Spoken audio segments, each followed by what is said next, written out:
Bapak, Ibu, dan saudara-saudara yang dikasihi Tuhan, selamat pagi. Shalom. Kami atas nama Majelis Jemaat GKJ Mulyosari mengucapkan selamat datang kepada Bapak Ibu sekalian. Selamat beribadah pada hari Minggu ini. Kiranya Tuhan menolong kita untuk peribadatan hari ini. Kami ingin mengucapkan selamat datang khususnya untuk keluarga Bapak Dion ya, dari Gresik kalau tidak salah. Ngaten ya, Pak Dion ada di deretan nomor 1, 2, 3, 4. Katuran Pinara Katuran Jumeneng Bapak Pak Dion dan keluarga, biar dikenal oleh warga Mulyosari. Sebenarnya sudah sering kesini sih kalau tidak salah ya. Matur nuwun Pak Dion dan keluarga. Baik Bapak Ibu, sebelum ibadah kita mulai, kami akan membacakan beberapa warta gereja yang perlu kami sampaikan sebelum ibadah kita dimulai. Ibadah pada hari ini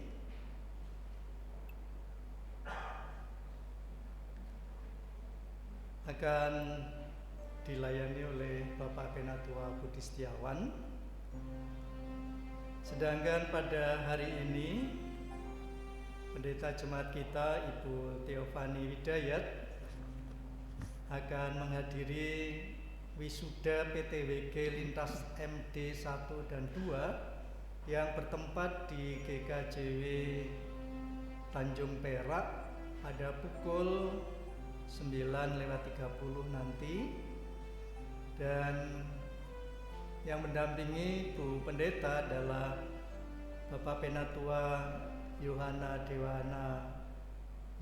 Dewana Pramudita, kemudian perwakilan dari PHMJ Ibu Francisca Pakuita Sukadana.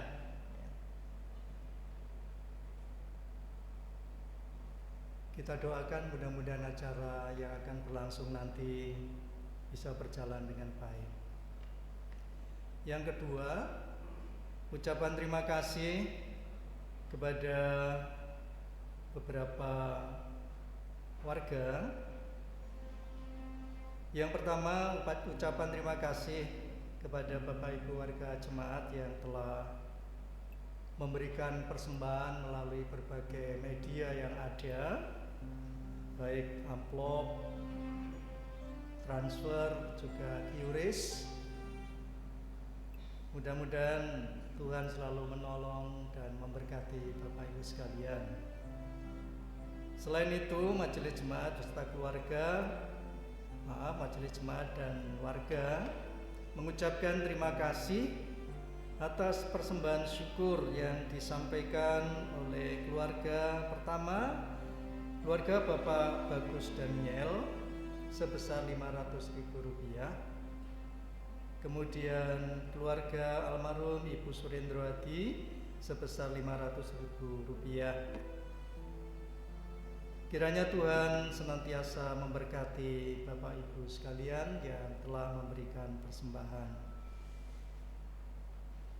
Yang berikutnya disampaikan bahwa sidang Majelis Jemaat Mulyosari untuk pertanggungjawaban keuangan tahun 2023 akan dilaksanakan pada hari Minggu, pada Minggu 28 Januari tahun 2024 mulai pukul 10:30.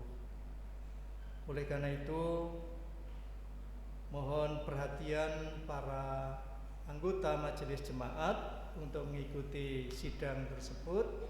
Juga mohon dukungan Bapak Ibu warga untuk pelaksanaan sidang tersebut. Yang berikutnya akan kami sampaikan ulang tahun, baik ulang tahun kelahiran maupun ulang tahun perkawinan yang akan berlangsung pada 14 sampai 20 Januari yang akan datang. Beberapa warga yang akan melakukan kegiatan ulang tahun. Yang pertama tanggal 14 Januari, Ibu Yanita Dapriana Dewi, kalau tidak salah dari wilayah 1. Untuk tanggal 15 Januari Saudara Bayu Heryuwono dari wilayah 2. Tanggal 16 Januari Ibu Esther Ayu Sulistianingsih, wilayah 3. Tanggal 17 Januari Saudari Tabita Primawidati dari wilayah 2. Kemudian tanggal 17 Januari anak Neola Amarilis Leandra Christian dari wilayah 2. Dan juga tanggal 18 Januari anak Manuel Adi Wibawa, wilayah 1.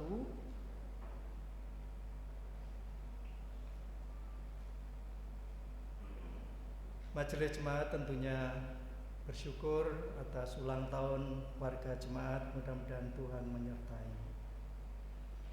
Kemudian ulang tahun perkawinan tanggal 18 Januari Bapak R. Atmadi dan Ibu R.A. Sri Rahayu. Majelis Jemaat mengucapkan selamat pada Bapak R. Atmadi dan Ibu Sri Rahayu atas ulang tahun ini. Tuhan kiranya menolong, menyertai dan memberkati panjang umur senantiasa. Demikian Bapak Ibu beberapa warta jemaat yang perlu kami sampaikan pada ibadah hari ini.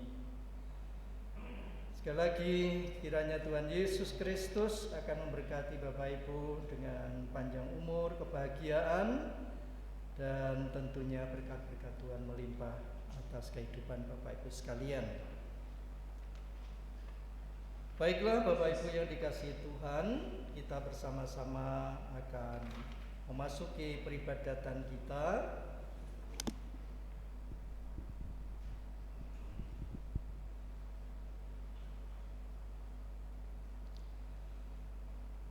Dipersilakan Bapak Ibu untuk mengambil saat teduh sejenak.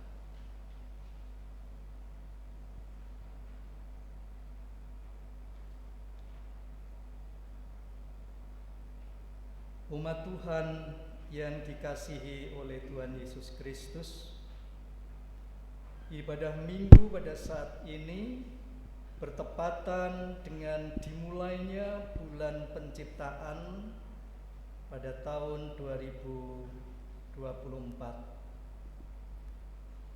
Kita sebagai para pengikut Tuhan Yesus Kristus dipanggil untuk senantiasa memberikan perhatian kepada keutuhan ciptaan Tuhan. Itu berarti bukan hanya kepada sesama manusia, melainkan juga kepada makhluk hidup lainnya beserta alam semesta ciptaan Tuhan. Sebab itu Tuhan menciptakan segala sesuatunya dengan sangat baik, dan kita pun dapat hidup berdampingan dengan baik pula antara ciptaan satu dengan lainnya. Oleh karena itu, marilah di dalam ibadah hari ini kita bersama-sama kembali untuk menghayati panggilan kita, memperhatikan, mempedulikan terhadap keutuhan ciptaan Tuhan. Jemaat kami undang bangkit berdiri, Kita akan memasuki peribadatan kita dengan pujian bersama dari Kidung Ria 45. Kita nyanyikan bait pertama.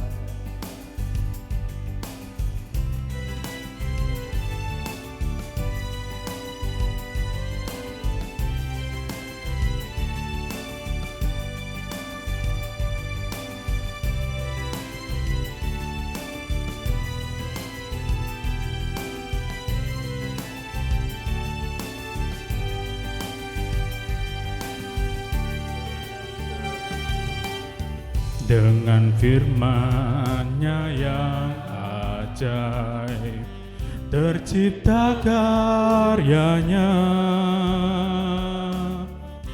Siang dan malam, langit dan bumi, semua yang ada. Burung-burung berkicauan, menyambut sang surya. Bunga bermekaran, alam riang-riang, memuji namanya. Semesta bernyanyi karena kasih-Nya, tak berubah sampai selamanya. Puji agungkan namanya, hanya Tuhanlah yang layak untuk dipuji, hanya Tuhanlah yang layak untuk dipuji.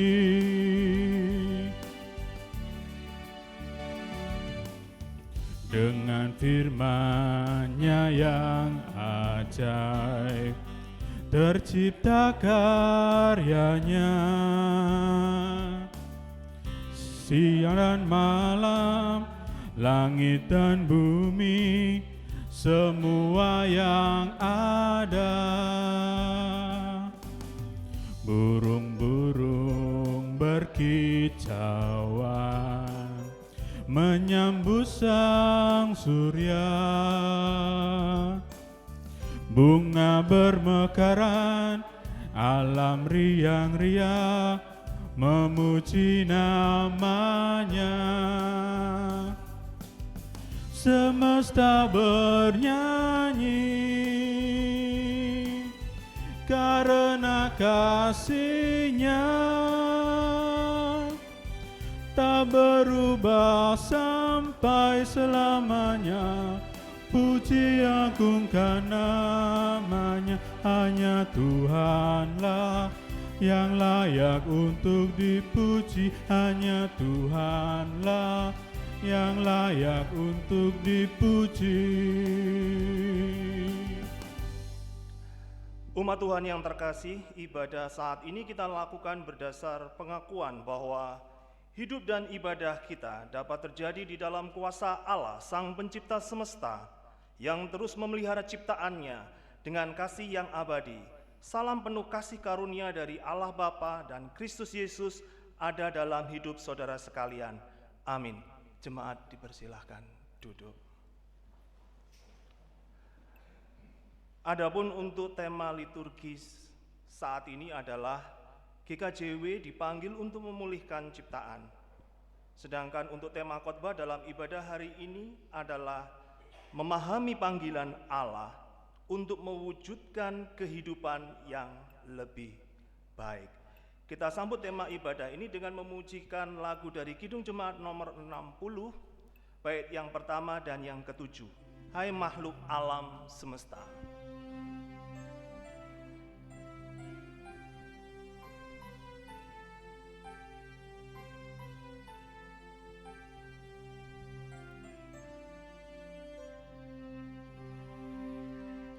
Hai makhluk alam semesta, Tuhan Allahmu pujilah.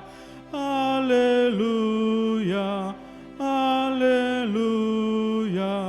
Surya perkasa dan terang, candra kartika cemerlang. puji Allah tiap kala. Haleluya, haleluya, haleluya.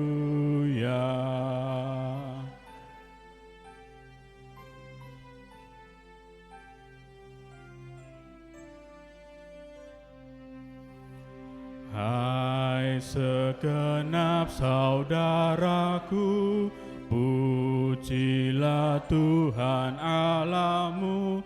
Haleluya, haleluya. Abdi berhati mulia, ucapkan syukur padanya. Puji Allah tiap kala. Haleluya, haleluya, haleluya.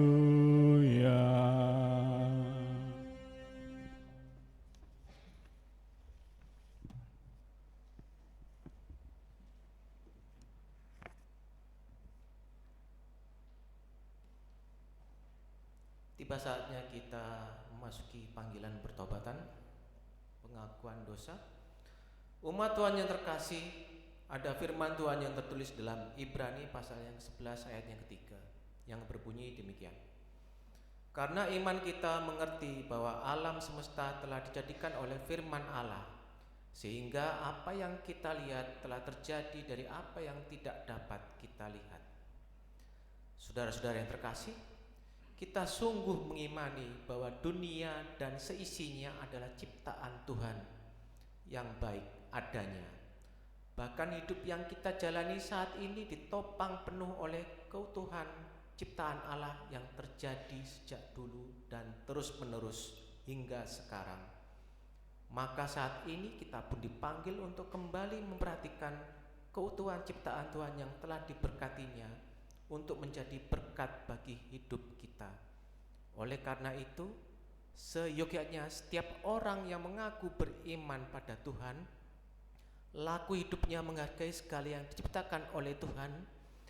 Jika hidup kita selama ini belum sepenuhnya menghargai ciptaan Tuhan secara utuh, bahkan semena-mena terhadap sesama manusia, air, udara, dan tanah, dan ciptaan lainnya, sesungguhnya kita telah berdosa.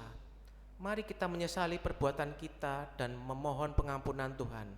Mari kita bersama-sama memohon belas kasihan dan pengampunan Tuhan dengan kita berdoa. Mari kita berdoa. Ya Yesus, dalam hidup kami selalu terjadi hal-hal yang tidak menyenangkan. Kami sering beriri hati dan kurang berbelas kasihan. Mohon bersihkan kami dari segala kesalahan kami dan bebaskan kami dari pikiran sombong dan keinginan yang sia-sia. Dengan kerendahan hati dan kelemah lembutan, semoga kami mendekat kepadamu, mengakui kesalahan kami, mempercayai rahmat-Mu, dan menemukan di dalam perlindungan-Mu dan kekuatan kami melalui belas kasihan Yesus Kristus. Amin.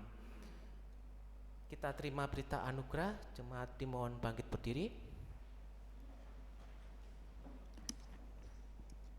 Saudara-saudara yang terkasih, barang siapa dengan jujur dan tulus hati mengakui segala dosa dan salahnya di hadapan Tuhan, maka layak menerima anugerah pengampunan. Demikian berita anugerah bagi kita sekalian. Tuhan adalah penyayang dan pengasih, panjang sabar dan berlimpah kasih setia. Tidak selalu Ia menuntut dan tidak untuk selama-lamanya Ia mendendam. Tidak dilakukannya kepada kita setimpal dengan dosa kita, dan tidak dibalasnya kepada kita setimpal dengan kesalahan kita. Tetapi setinggi langit di atas bumi, demikian besarnya kasih setianya atas orang-orang yang takut akan Dia. Sejauh timur dari barat, demikian dijatuhkannya daripada kita pelanggaran kita. Mazmur pasal 103 ayat ke-8 hingga ayat 12. Kiranya senantiasa ada dalam hidup saudara sekalian. Amin. Mari kita memuji dari Kidung Jemaat nomor 293 bait yang pertama dan yang kedua. Puji Yesus.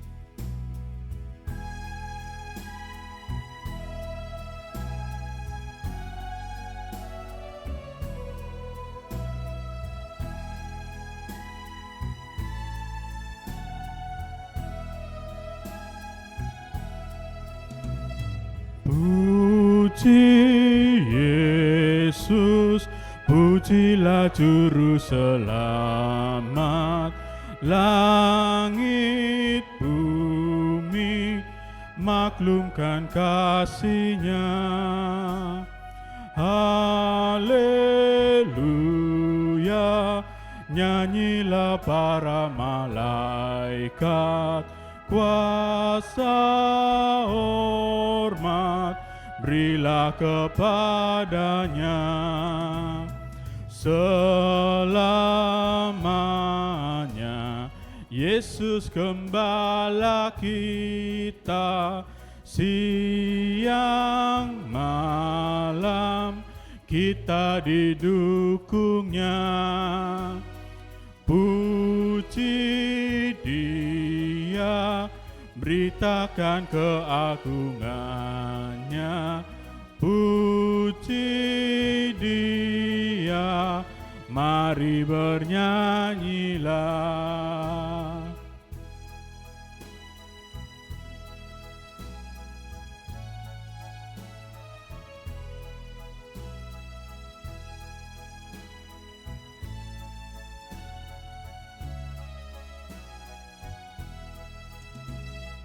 Puji Yesus, pujilah Juru Selamat. Pada salib dosa dihapus-Nya. Gunung batu dan pengharapan abadi dinyatakan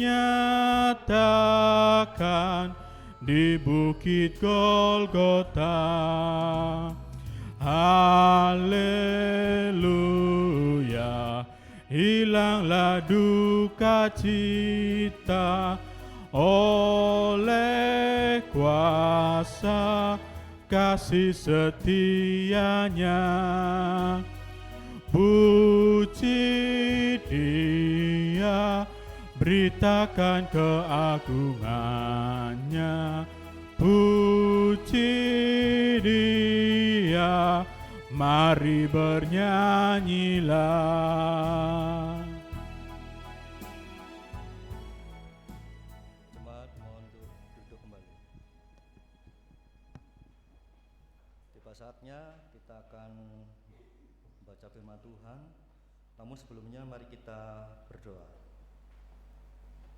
Ya Tuhan yang bertata dalam surga, kami ucap syukur dan terima kasih atas berkat yang Tuhan berikan dalam hidup dan kehidupan kami hari lepas hari. Dan lebih pada pagi hari ini Tuhan telah mengantarkan kami di tempat ini dan kami bersama-sama ibadah. Itu semua karena kasih dan kemurahan Tuhan. Ya Tuhan, ntar juga kami akan membaca firman Tuhan. Untuk Tuhan beri roh hikmat buat kami, sehingga kami bisa mengerti, memahami, dan terlebih kami bisa melakukan dalam kehidupan Bapak. Tuhan, kami berdoa secara khusus untuk hamba-Mu Bapak Penatua Bapak Budi Setiawan dalam menyampaikan firman Tuhan. Kiranya Tuhan beri roh hikmat, bijaksanaan, sehingga apa yang disampaikan ya Tuhan sesuai kehendak Tuhan. Terima kasih Tuhan, dan kuasai ruang ini dengan roh-Mu yang kudus. Terima kasih di dalam nama Tuhan kami Yesus Kristus. Amin. Jemaat yang dikasihi Tuhan, bacaan yang pertama diambilkan dari 1 Samuel 3 ayat 1 sampai dengan 10. 1 Samuel 3 ayat 1 sampai dengan 10. Demikian kesaksian firman Tuhan. Samuel terpanggil. Samuel yang muda itu menjadi pelayan Tuhan di bawah pengawasan Eli. Pada waktu itu firman Tuhan jarang, penglihatan pun tidak sering. Pada suatu hari Eli yang matanya mulai kabur dan tidak dapat melihat dengan baik, sedang berbaring di tempat tidurnya. Lampu rumah Allah belum lagi padam. Samuel telah tidur di dalam bait suci Tuhan, tempat tabut Allah. Lalu Tuhan memanggil, "Samuel, Samuel." Dan ia menjawab, "Ya, Bapa." Lalu berlarilah ia kepada Eli serta katanya, "Ya, Bapa, bukankah Bapa memanggil aku?" Tetapi Eli berkata, "Aku tidak memanggil, tidurlah kembali." Lalu pergilah ia tidur. Dan Tuhan memanggil Samuel sekali lagi. Samuel pun bangunlah, lalu pergi mendapatkan Eli serta berkata, "Ya Bapa, bukankah Bapa memanggil aku?" Tetapi Eli berkata, "Aku tidak memanggil, anakku, tidurlah kembali." Samuel belum mengenal Tuhan. Firman Tuhan belum pernah dinyatakan kepadanya. Dan Tuhan memanggil Samuel sekali lagi untuk ketiga kalinya. Ia pun bangunlah, lalu pergi mendapatkan Eli serta katanya, "Ya Bapakku, bukankah Bapa memanggil aku?" Lalu mengertilah Eli bahwa Tuhanlah yang memanggil anak itu. Sebab itu berkatalah Eli kepada Samuel, "Pergilah tidur, dan apabila ia memanggil engkau, katakanlah, berbicaralah, Tuhan, sebab hamba-Mu ini mendengar." Maka pergilah Samuel dan tidurlah ia di tempat tidurnya. Lalu datanglah Tuhan, berdiri di sana dan memanggil seperti yang sudah-sudah, "Samuel, Samuel." Dan Samuel menjawab, "Berbicaralah, sebab hamba-Mu ini mendengar."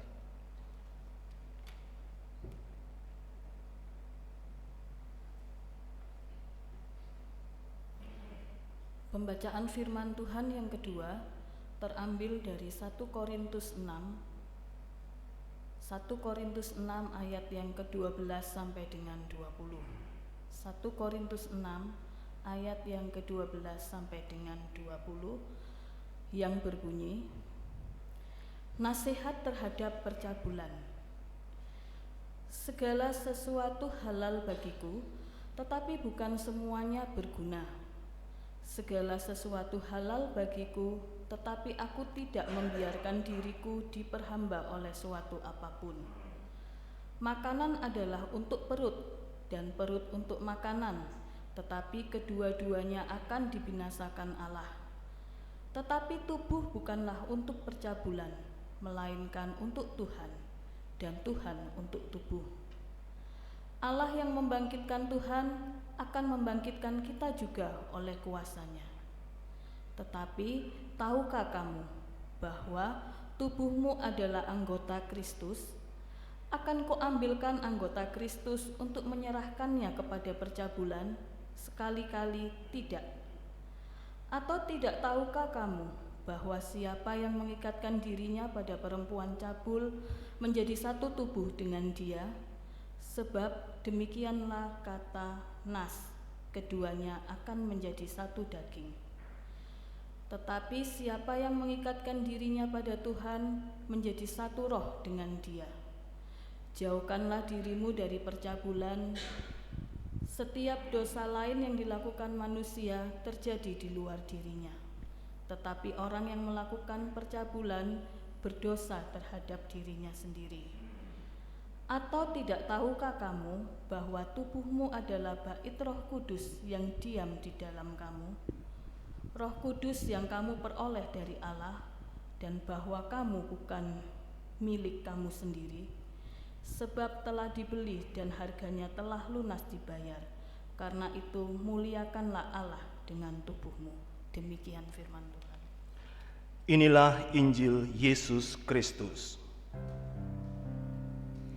Haleluya.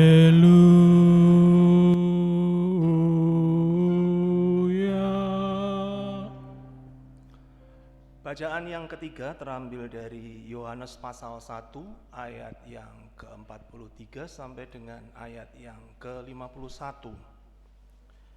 Yohanes pasal yang pertama ayat yang ke-43 sampai dengan 51 yang demikian bunyinya.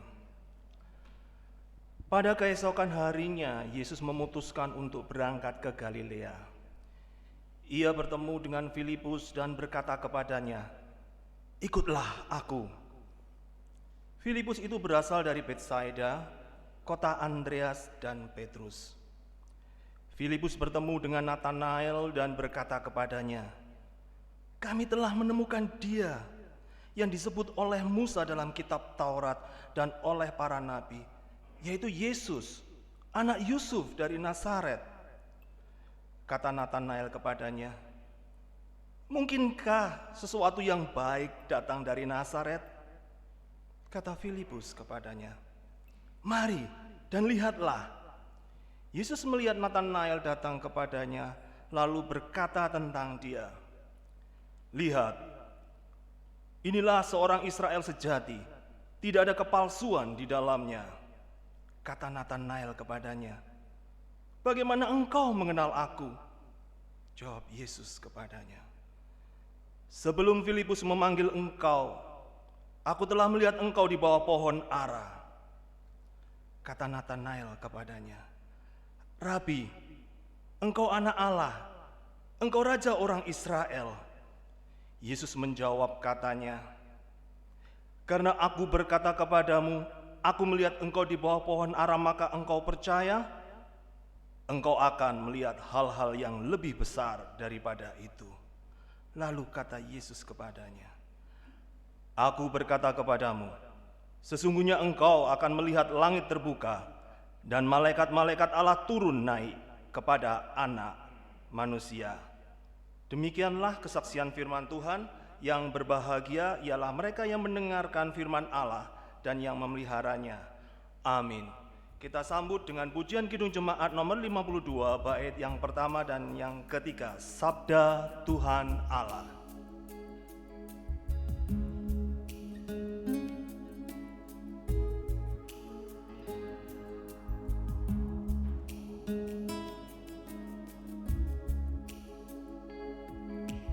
Sabda Tuhan Allah bagai dirus hujan turun menyirami tanah dan tumbuhan, langit maupun bumi. Bukalah telinga, hai dengar sabdanya, umat manusia.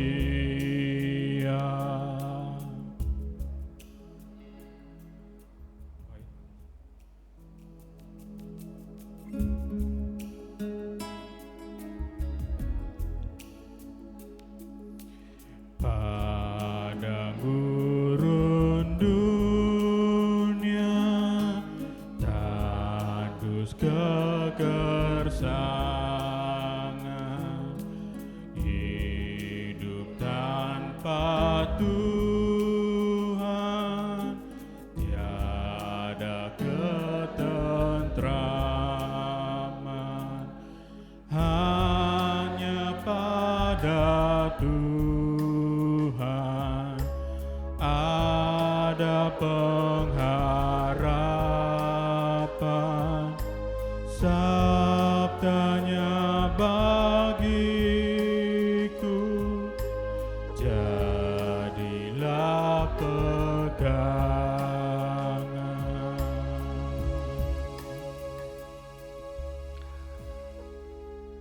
Selamat pagi, Shalom Bapak Ibu semuanya, saudara-saudara yang dikasihi Tuhan Yesus. Bagaimana kabar hari ini? Sehat semuanya? Baik-baik? Ya, saat ini kita dalam ibadah pembukaan bulan penciptaan yang jatuh pada bulan pertama tahun 2024. Dan seperti yang kita tahu dari Ibrani 11 ayat 3, karena iman kita mengerti bahwa alam semesta telah dijadikan oleh firman Allah. Jadi kalau kita menghargai firman Allah, tentu saja kita juga menghargai alam semesta yang diciptakan oleh firman Allah. Dan Tuhan Yesus adalah firman Allah yang menjadi manusia. Bapak Ibu Saudara yang terkasih, tahun 2024 adalah tahun pesta demokrasi. Ya. Jadi nanti akan ada Pilpres, Pileg tanggal 14 Februari ya. Jadi tidak hanya merayakan Valentine's Day, tapi juga kecoblosan, begitu ya. Lalu kemudian kalau pilkada serentaknya tanggal 27 November. Nah, biasanya sebagian besar menurut survei ini ya, warga negara Indonesia yang sudah memiliki hak pilih itu sudah menentukan pilihan begitu untuk siapa yang akan dipilih, dan biasanya berdasarkan kriteria-kriteria tertentu ya, misalkan keterampilan di dalam berdebat misalkan, atau juga visi dan misi kebijakan yang akan diambil apabila nanti terpilih ya. Hanya sekarang kita belajar tentang bagaimana memahami panggilan Allah. Nah, panggilan Allah tentu saja berbeda dengan pemilihan manusia.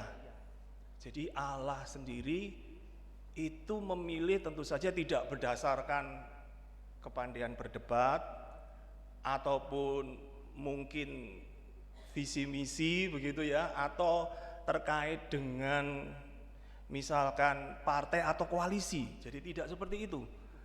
Bahkan orang-orang yang dipanggil oleh Tuhan itu banyak yang orang-orang sederhana, banyak orang-orang yang tidak dipandang oleh dunia.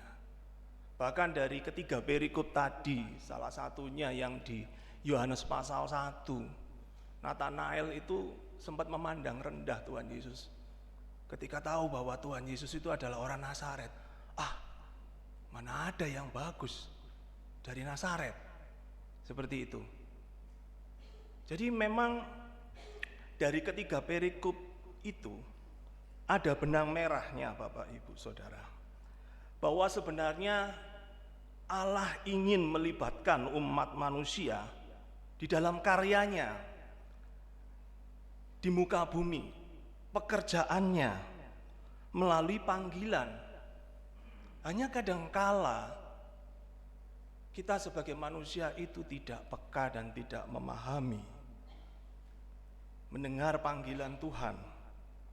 Karena untuk peka dan memahami panggilan Tuhan itu dibutuhkan hubungan pribadi yang intim dengan Tuhan. Jadi saya ingin hanya membahas dua hal dalam kesempatan ini. Yang pertama adalah pentingnya untuk peka dan memahami panggilan Tuhan, dan yang kedua, apabila kita merespon dengan benar panggilan Tuhan itu, maka akan mewujudkan kehidupan yang lebih baik sesuai tema. Jadi kalau kita lihat bahwa pentingnya hubungan pribadi untuk mengerti dan peka terhadap panggilan Tuhan, itu kita bisa lihat dari perikop yang kita baca. Contoh misalkan Samuel ya. Jadi Samuel pada saat itu baru panggilan keempat Bapak Ibu Saudara, memahami. Itu pun dibantu oleh mentornya yang senior, Imam Eli. Jadi ketika panggilan pertama, kedua, ketiga, dia tidak sadar. Mungkin bisa jadi karena Samuel pada saat itu masih muda. Ada yang ngomong usianya baru 12 begitu. Lalu di situ kita juga tadi mendengar di awal perikop bahwa pada masa-masa itu firman Tuhan jarang dan pewahyuan pun tidak banyak terjadi. Tetapi ketika Samuel mulai memahami dengan dibantu oleh mentornya Imam Eli yang saat itu sudah sepuh begitu ya, Tuhan berdiri di depan Samuel dan memanggil, Samuel, Samuel. Nah pada saat itu baru sadar bahwa Samuel dipanggil oleh Tuhan untuk melakukan sesuatu tugas khusus. Bukan berarti Bapak Ibu kita semua harus terpanggil menjadi pendeta, rohaniwan, tidak seperti itu. Saya percaya bahwa Tuhan bisa bekerja melalui bakat dan talenta kita. Tuhan bisa bekerja melalui apapun yang kita punya. Walaupun kita sepertinya kecil dan lemah. Itu yang pertama. Yang kedua, dari Yohanes yang pasal pertama tadi, saya tergelitik dengan Nathanael sebenarnya. Mengapa dia sampai berpikir, mana ada yang baik datang dari Nazaret? Pada saat saya menyiapkan bahan ini, saya kepingin terus mengejar sebenarnya apa yang terjadi. Kenapa? Ada apa dengan Nazaret? Paling tidak apa yang saya belajar Bapak Ibu Saudara, saya menjadi tertegun dengan apa yang saya renungkan begitu. Jadi begini, Nazaret pada saat itu kemungkinan besar adalah kota yang sangat kecil. Jadi dia itu letaknya di Galilea, jadi di atas. Nah pada saat itu kota-kota yang besar misalkan itu Yerusalem, Yudea seperti itu. Nah kemungkinan pada saat itu Nazaret ini bukan merupakan kota metropolitan misalkan dengan teknologi yang terjadi yang ada pada saat itu. Sehingga ketika ada orang yang ngomong, ini ada orang dari Nazaret yang membawa kabar berita baik, mari kita ikuti dia. Ya tentu saja kalau saya berpikir ya sama seperti Nathanael. Sing bener ae rek. Iki sopo? Siapa? Dari mana? Apa bobot bibit bebetnya? Kan begitu. Jadi sekarang ini Nazaret Bapak Ibu Saudara. Pada zaman modern ini kebanyakan yang menghuni Nazaret adalah suku bangsa Arab. Orang Yahudi hanya 30%. Dan memang secara signifikan penemuan arkeologis itu baru terjadi atau ditemukan pada awal-awal abad ke-20-an. Sebelumnya diragukan apakah memang betul Nazaret ini kota yang ada pada zaman Yesus. Karena buktinya tidak ada, tapi sekarang sudah ada. Hanya yang tadi saya membuat tertegun, walaupun mungkin pada saat itu Nazaret dikatakan kecil, saya itu menemukan bahwa akar kata dari Nazaret bahasa Ibrani itu adalah netzer. Netzer itu kalau diterjemahkan di dalam bahasa Inggris itu branch, atau kalau bahasa Indonesianya itu cabang.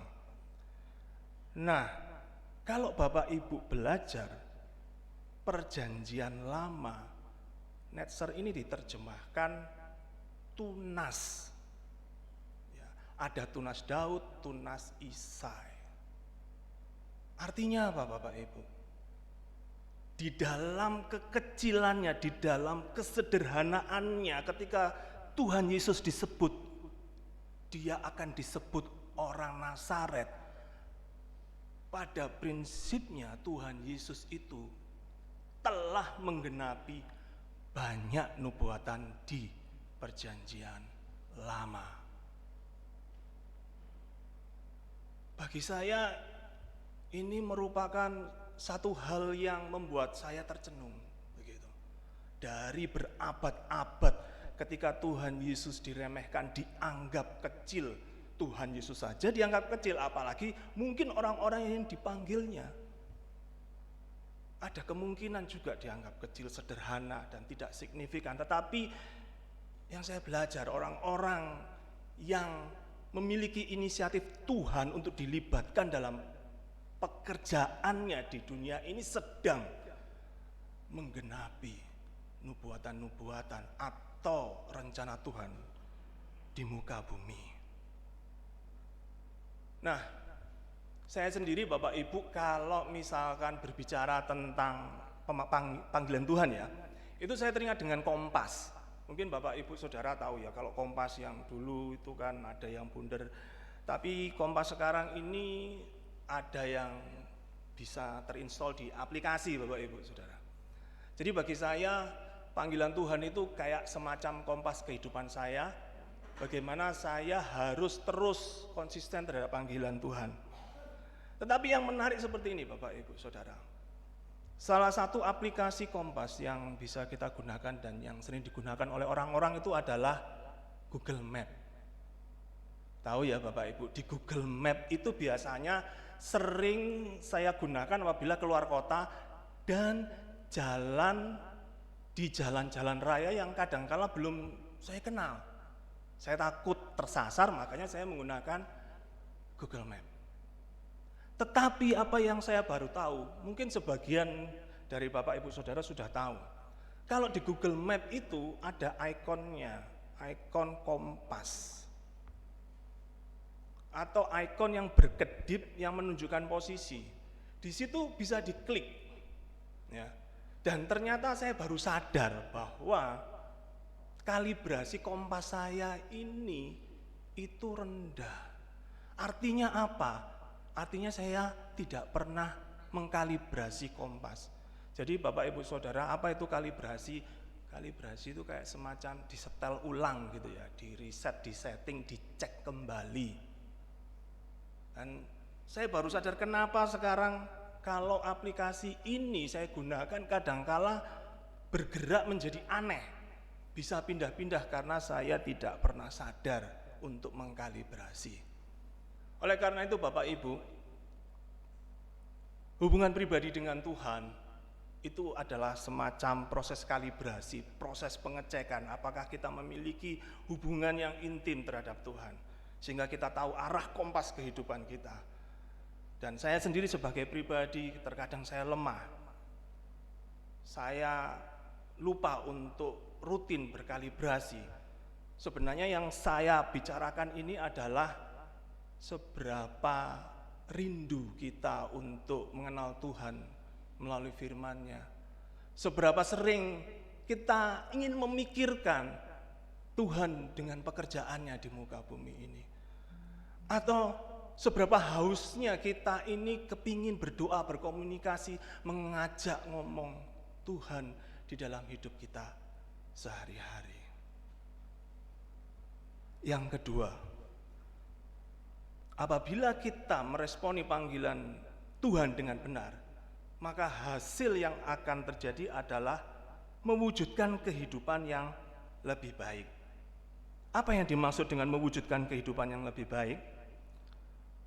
Nah, perikop ini terkait dengan perikop dari Rasul Paulus di mana kita baca tadi dari Korintus. Dari 1 Korintus 6 ayat 12 sampai 20. Di situ sebenarnya Paulus sedang bercerita bahwa di kota Korintus itu ada pandangan, anggapan bahwa antara tubuh dan roh itu adalah satu hal yang berbeda. Sehingga apabila orang itu melakukan sesuatu dengan tubuhnya, itu tidak ada kaitannya dengan kerohanian orang tersebut. Artinya apa Bapak Ibu Saudara? Artinya apabila orang ini menggunakan tubuhnya untuk kecemaran, untuk percabulan, maka tidak ada kayak semacam rasa bersalah kalau itu nanti akan berpengaruh terhadap roh orang tersebut. Sehingga akhirnya Rasul Paulus mengatakan, ya segala sesuatu halal bagi saya, tetapi segala sesuatu belum tentu berguna begitu. Karena tubuh ini adalah anggota Kristus di situ dikatakan, atau bait suci dari Roh Kudus. Makanya kita perlu mengkuduskan dan memuliakan Allah melalui tubuh kita. Kalau saya merenungkan apa sih artinya dikuduskan? Untuk sementara ini saya memahami apa yang menjadi arti dari kekudusan itu adalah dikhususkan, pengkhususan. Artinya begini Bapak Ibu, tubuh kita ini sudah dibeli lunas oleh Tuhan Yesus melalui pengorbanan darah Kristus. Nah sebenarnya tubuh kita ini fungsinya adalah untuk memuliakan Tuhan, untuk melayani pekerjaannya, untuk mengucap syukur, untuk memikirkan kebaikan Tuhan. Apabila tubuh kita khususkan untuk hal-hal tersebut, maka hal-hal lain yang dapat mencemarkan sudah bukan merupakan pilihan lagi. Apa hal-hal yang mencemarkan? Seperti yang disebutkan Paulus, percabulan, kemabukan, amarah, dengki, egois, sulit mengampuni, sulit mengasihi.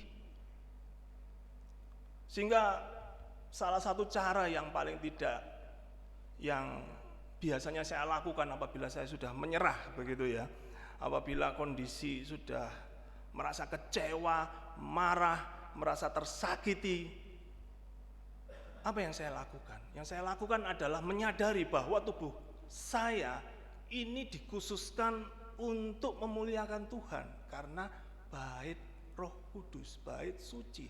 Sehingga harusnya saya tidak terfokus terhadap hal-hal yang menyakitkan hati saya, hal-hal yang bisa mencemarkan tubuh saya, tetapi saya berfokus kepada bagaimana baiknya Tuhan itu, bagaimana Tuhan memberikan solusi terhadap masalah saya, dan bagaimana Tuhan dengan kasih karunia-Nya tidak pernah membiarkan saya sendiri.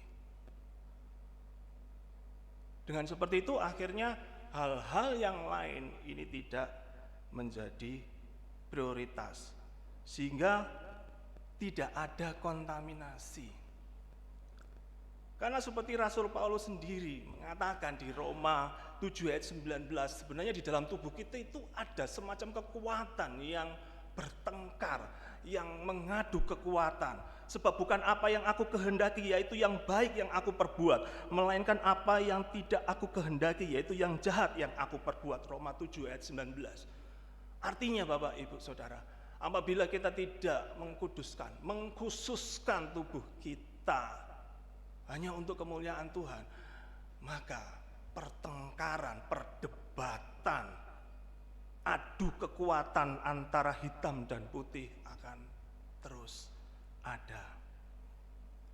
Mungkin sebagai ilustrasi tentang bagaimana mengkhususkan, itu saya hanya teringat sekarang ini adalah kamar operasi Bapak Ibu Saudara. Mungkin sebagian sudah punya pengalaman ya di operasi begitu seperti apa. Hanya sebenarnya kalau kita renungkan bagaimana di kamar operasi di rumah sakit, tentu saja ya, di dalam peraturan internasional itu dalam jarak beberapa meter itu sudah harus diberi tanda merah gitu. Dan ketika masuk pun itu juga ada tanda bahwa tidak boleh sembarangan orang masuk. Dan apabila ada orang masuk, itu pun harus mendaftar namanya siapa, tujuannya apa. Dan di ruang operasi itu kompartemennya tidak hanya satu, ada beberapa, sehingga tidak langsung. Dan ketika masuk pun harus menggunakan gaun yang khusus, tutup kepala khusus, masker, dan juga sarung tangan. Apalagi kalau misalkan pada masanya COVID, ada APD begitu. Yang menarik yang saya ingat itu, untuk cuci tangan pun ya, itu ada tekniknya. Setelah mencuci tangan, itu posisi jari-jari tangan kita itu tidak bisa di bawah lutut, ini tidak bisa. Kenapa Bapak Ibu? Harusnya standar posisinya itu adalah seperti ini. Ini menunjukkan bahwa harus ada usaha, di mana air yang mengalir ini harus dari yang lebih steril ke arah yang relatif tidak steril. Dan apabila ini posisinya lebih rendah dari siku, mohon maaf ya siku ini ya, maka yang terjadi air yang dari sini akan mengalir ke bawah dan akan mengkontaminasi. Kenapa sampai kok sangat dikhususkan sekali sehingga terjadi kontaminasi? Dan pada saat di pandangan lapangan operasi itu adalah tempat yang paling steril. Bapak Ibu Saudara, apabila terjadi kontaminasi baik itu dari rambut, dari ludah, ataupun dari tangan yang setelah kita masuk sarung tangan itu tidak boleh memegang benda-benda yang belum disterilkan. Bahkan ruangan pun itu disterilkan pakai ultraviolet. Ketika terjadi ada kontaminasi, resikonya besar sekali Bapak Ibu. Karena infeksi yang didapat dari rumah sakit ini relatif lebih berbahaya dibanding infeksi yang didapat di luar rumah sakit, namanya infeksi nosokomial. Karena apa? Karena mikroorganisme yang ada di dalam rumah sakit itu relatif resisten, relatif lebih kebal. Oleh karena itu maka perlu pengkhususan supaya semua penderita yang menjalani operasi dapat merasakan kesembuhan dan tidak dibahayakan nyawanya. Dan tidak hanya ruangannya saja, penderitanya pun dipersiapkan apakah kadar glukosanya normal, tekanan darahnya normal, fungsi paru, fungsi livernya normal, fungsi ginjalnya normal, baru bisa dioperasi. Itulah artinya pengkhususan. Saudara-saudara yang kekasih di dalam Tuhan Yesus, sebagai penutup, saya ingin menyampaikan bahwa Tuhan telah berinisiatif untuk memanggil kita supaya kita bisa terlibat dalam karyanya. Untuk dapat memahami panggilan Tuhan dibutuhkan kepekaan dan pemahaman karya Tuhan. Kita bisa menjawab panggilan Tuhan itu dengan mempersembahkan tubuh kita. Kita pakai kehidupan kita untuk memuliakan namanya dengan cara menjauhkan diri dari percabulan, hawa nafsu, menghindari perseteruan, sifat egois, iri dengki, keserakahan, dan perbuatan jahat yang dapat mengakibatkan rusaknya hubungan dengan sesama, baik sesama manusia maupun sesama ciptaan Tuhan, sehingga dapat terjadi keadaan yang tidak harmonis. Dengan cara demikian, maka kita ikut membangun terwujudnya kehidupan yang lebih baik. Amin. Saat teduh bagi kita.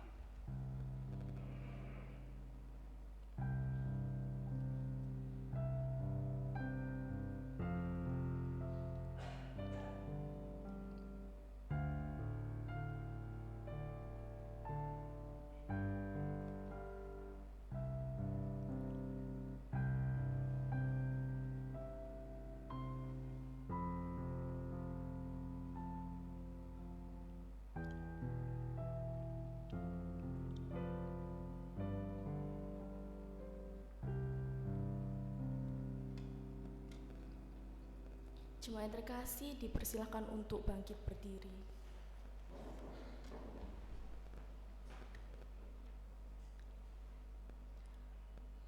Bersama seluruh umat percaya dan gereja sepanjang abad, marilah kita bersama-sama mengikrarkan pengakuan iman kita melalui pengakuan iman rasuli. Pengakuan iman rasuli. Aku percaya kepada Allah Bapa yang Maha Kuasa, Khalik langit dan bumi, dan kepada Yesus Kristus, Anaknya yang tunggal Tuhan kita, yang dikandung daripada Roh Kudus, lahir dari anak darah Maria, yang menderita di bawah pemerintahan Pontius Pilatus, disalibkan, mati dan dikuburkan, turun ke dalam kerajaan maut. Pada hari yang ketiga, bangkit pula dari antara orang mati, naik ke surga, duduk di sebelah kanan Allah Bapa yang Maha Kuasa, dan akan datang dari sana untuk menghakimi orang yang hidup dan yang mati. Aku percaya kepada Roh Kudus, gereja yang kudus dan am, persekutuan orang kudus, pengampunan dosa, kebangkitan daging, dan hidup yang kekal. Amin. Dipersilakan duduk kembali Bapak Ibu.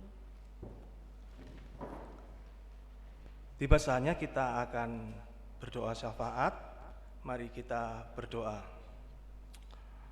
Allah Bapa yang bertahta di dalam kerajaan surga, terima kasih ya Tuhan untuk setiap firman yang sudah Engkau sampaikan. Kami berdoa untuk diberi kekuatan ya Tuhan, untuk melakukan ajaran dan kehendak Tuhan, terutama di dalam upaya memelihara dan melestarikan alam. Bagaimana kami bisa menghargai segala ciptaan-Mu Tuhan. Kami juga teringat untuk bangsa dan negara, pemerintah Indonesia, khususnya pada tahun politik dan pemilu tahun 2024 ini.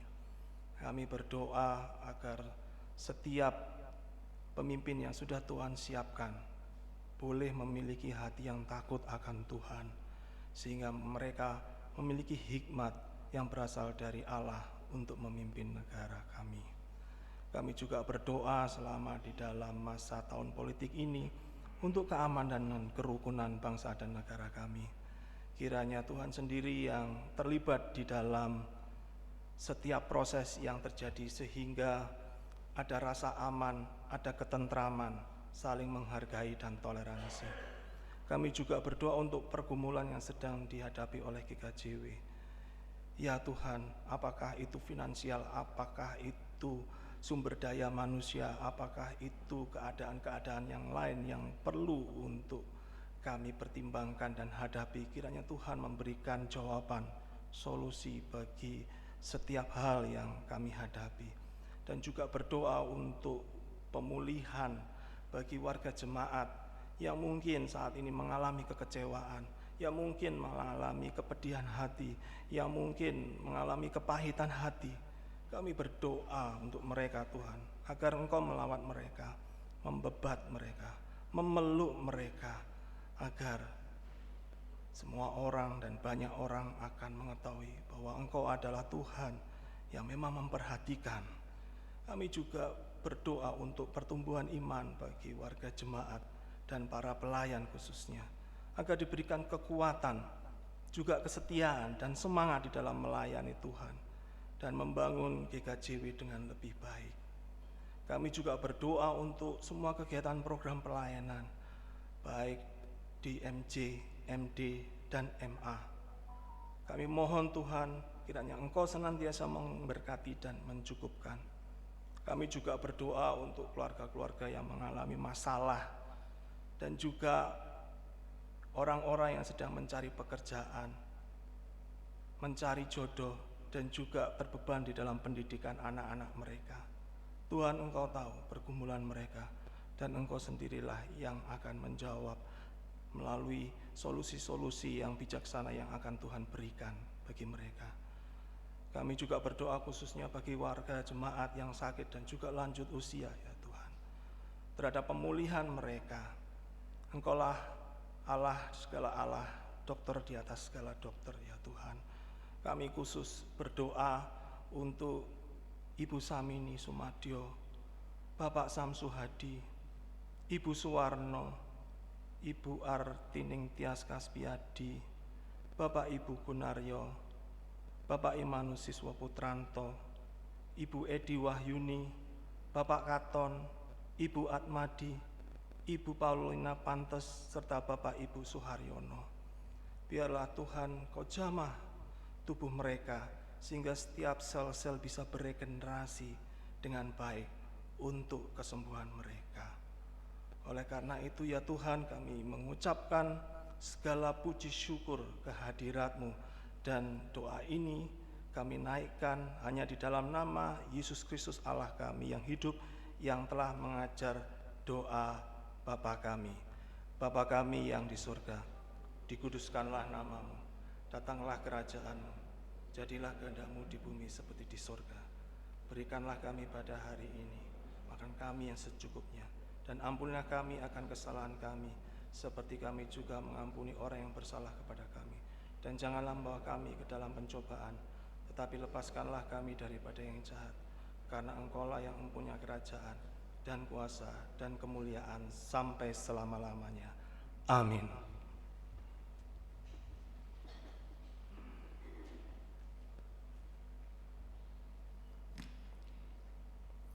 Jemaat yang kami kasih dalam Tuhan, tiba saatnya kita memberikan yang terbaik untuk kemuliaan Tuhan di tengah dunia ini melalui persembahan ibadah minggu pada pagi hari ini. Adapun firman Tuhan yang melandasi persembahan kita diambil dari kitab Mazmur pasal 50 ayat yang ke-23 yang berbunyi demikian. Siapa yang mempersembahkan syukur sebagai korban, ia memuliakan aku.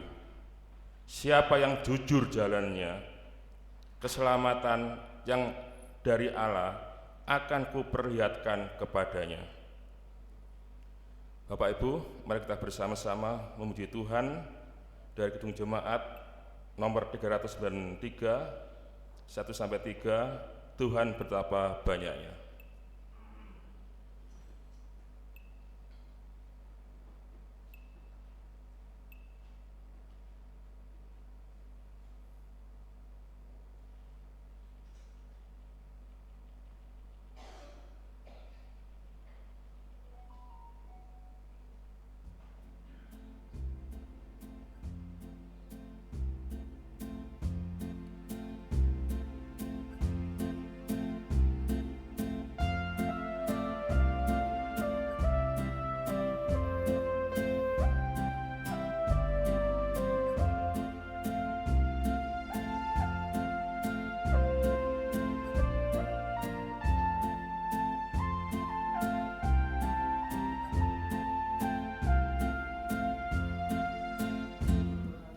Tuhan betapa banyaknya berkat yang Kau beri, teristimewa rahmat-Mu dan hidup abadi.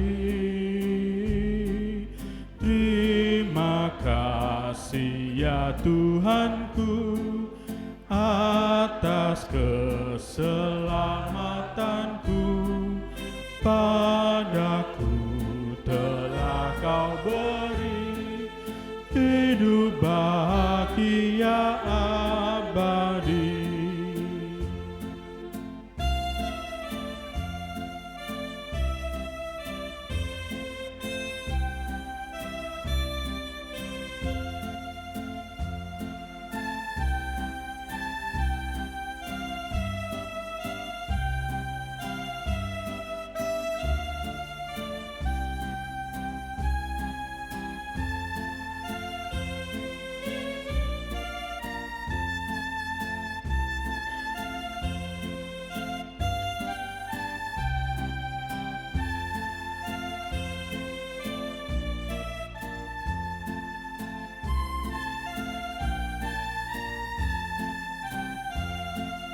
Sanak saudara dan teman Kau beri kepadaku, berkat terindah ialah ku jadi anak-Mu.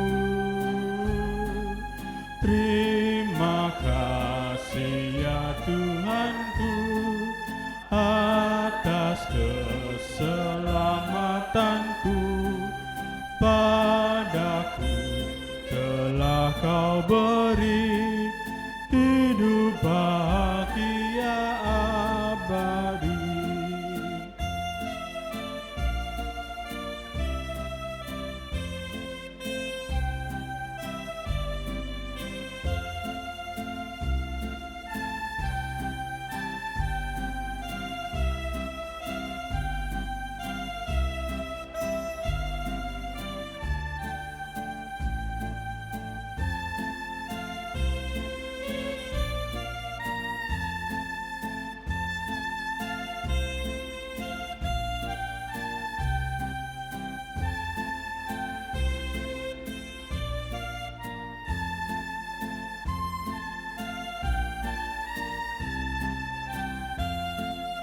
Setiap hari rahmat-Mu tiada putusnya,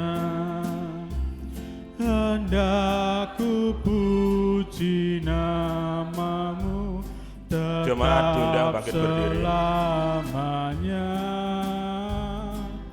Terima kasih ya Tuhanku atas keselamatanku, padaku telah Kau beri hidup bahagia abadi.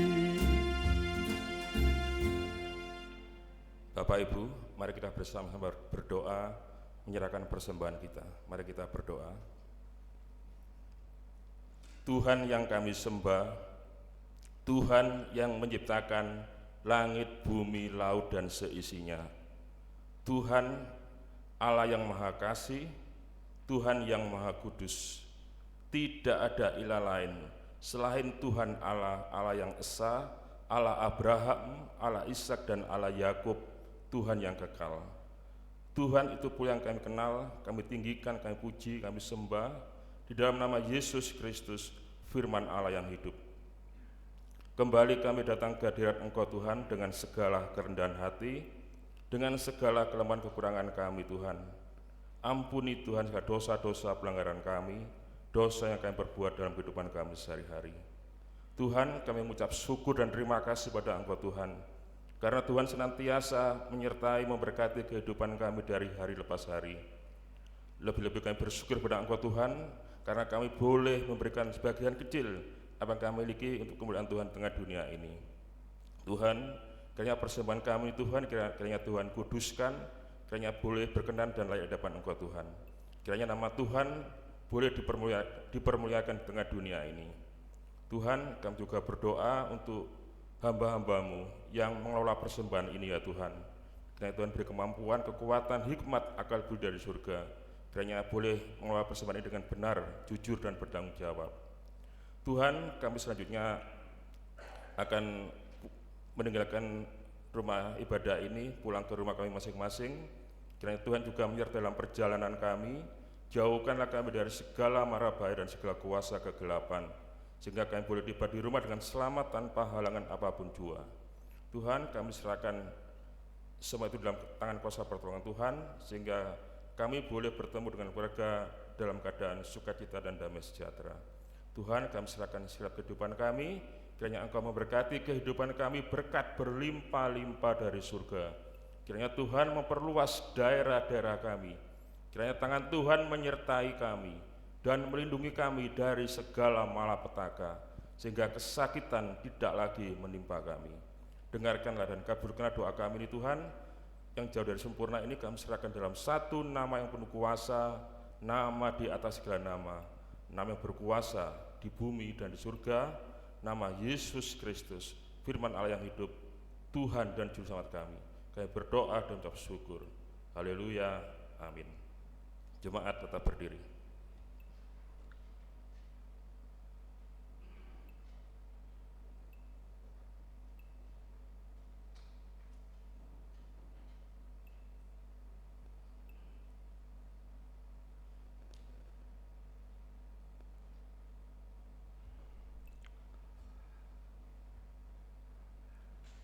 Umat Tuhan, marilah kita kembali melanjutkan hidup pemberian Tuhan. Kita tidak pernah hidup sendiri. Kita hidup ditopang penuh dengan ciptaan Tuhan. Maka kita pun dipanggil untuk setia beriman pada Sang Kristus dengan mewujudkannya melalui perhatian dan kepedulian pada keutuhan ciptaan. Percayalah, Tuhan memberkati setiap tindakan kecil yang setia kita lakukan demi menjaga keutuhan dan keselamatan alam semesta ciptaan Tuhan. Kita pujikan PKJ nomor 177, bait yang pertama, Aku Tuhan Semesta.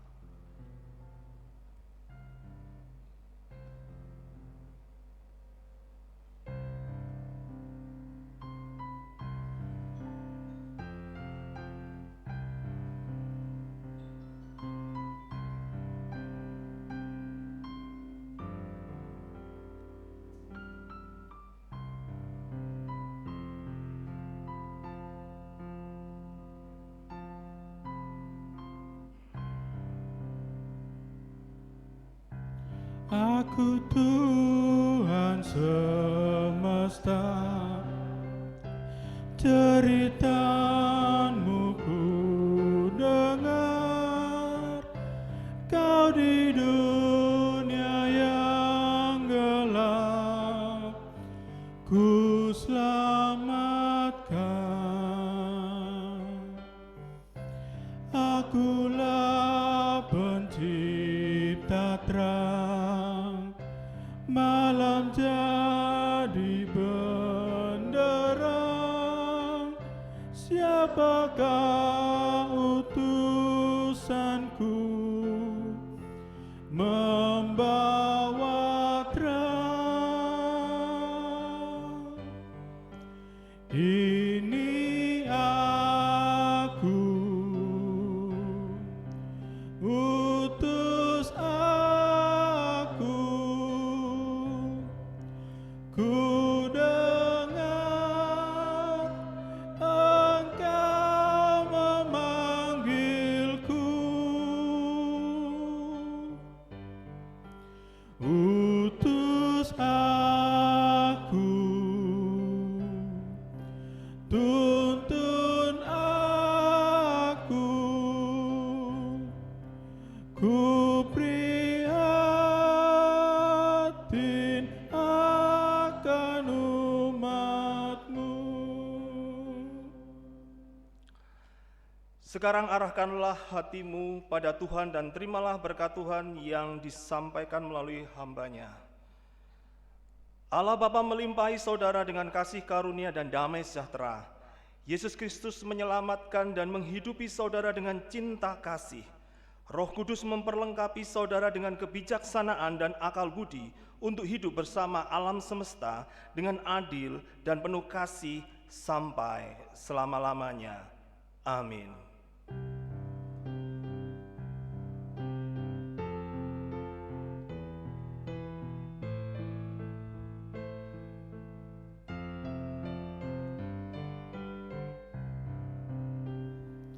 Kepadamu pujian,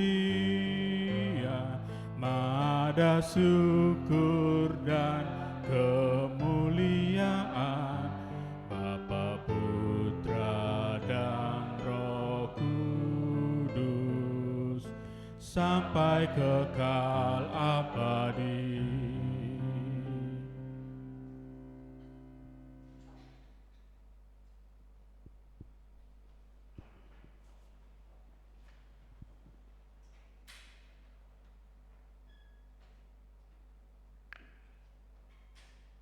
Jemaat dipersilakan mengambil saat teduh.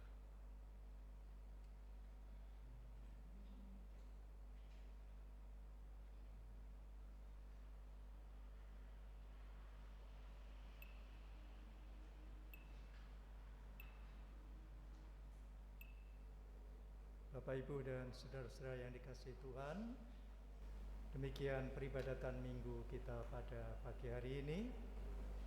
Kita bersyukur Tuhan telah menolong dan menyertai kita di sepanjang peribadatan kita. Mudah-mudahan Tuhan akan senantiasa menolong dan menyertai kita. Bapak Ibu, sebelum Bapak Ibu kundur, ada satu pemberitahuan. Pagi ini akan dilaksanakan kegiatan persekutuan doa untuk pemuda. Dipersilahkan Bapak Ibu, khususnya para pemuda, juga Bapak Ibu yang lain kalau ingin terlibat dalam kegiatan persekutuan doa, monggo hadir di Ebenezer. Terima kasih Bapak Ibu, selamat kembali ke tempat tinggal masing-masing. Kita akan bertemu dalam peribadatan kita lebih lanjut. Terima kasih atas kehadiran Bapak Ibu. Sugeng kundur. Gusti tansah nganti lan berkahi kita. Matur nuwun.